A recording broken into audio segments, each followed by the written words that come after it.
But even as the airfield is enveloped by fog, the decision to go ahead with takeoff remains in place.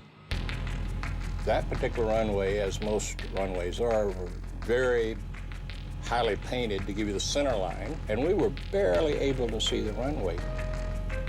And the captain had slowed the airplane down to like 3 knots, just barely moving. We were just beginning to see the curved directional lines to take us off on the Charlie 4, which was the taxiway we were looking for. Having lost sight of the KLM and the PamAm jets, the tower now seeks to get verbal confirmation on the relative location of both planes on the runway. KLM 4805, how many taxiway did you pass? I think we just passed Charlie 4 now. Both cockpit crews and the air traffic controllers are now working outside of their comfort zones. Okay, at the end of the runway, make 180 and report. Ready for ATC clearance. The KLM reaches the end of the runway and turns 180 degrees.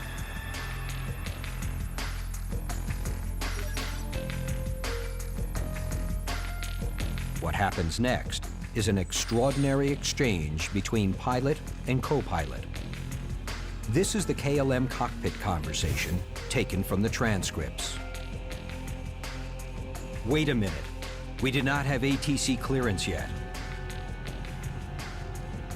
No, I know that. Go ahead and ask.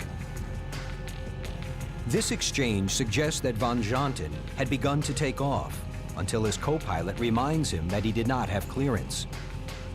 This is an unusual interaction as Van Janten, the senior officer, was not used to having his judgment questioned in his own cockpit.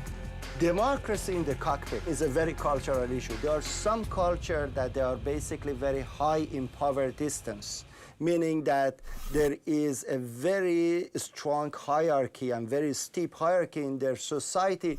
We cannot expect they have a democracy in the cockpit. Van Janten waits impatiently for further instructions from ground control. The KLM 4805 is now ready for takeoff.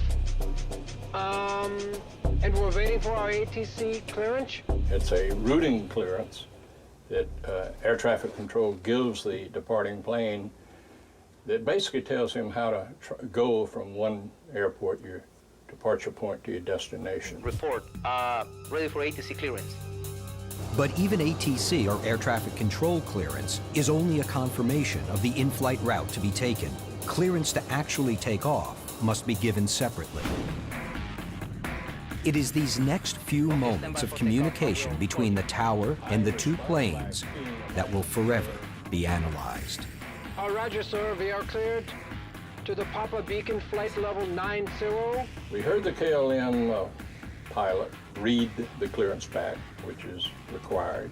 As soon as he finished reading the ATC clearance back, he added a comment that was totally unexpected to us. And we're now at takeoff. Okay, stand by for takeoff. I will call you.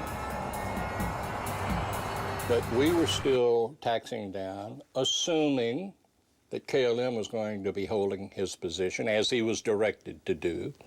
And that's when I got on the radio and said, but we're still on the runway. 1736, report when runway clear. Van Janten again begins the takeoff. If there were any further objections in his cockpit, the transcripts do not reveal them. The huge, fully fueled jumbo jet begins to pick up speed. The point of no return has now been passed. When we first saw the KLM airplane, it wasn't of great concern because we knew he was down there. Then I noticed his landing lights were on, and I saw his lights shaking. And then that's when I said, I think he's moving. Is he not i ratan? Is he not i rat? Det är Pan American. Javäl. I could see his rotating beacon, and he lifted off. Now, do something. Pull back. I just could not believe that this airplane was taking off coming right at us.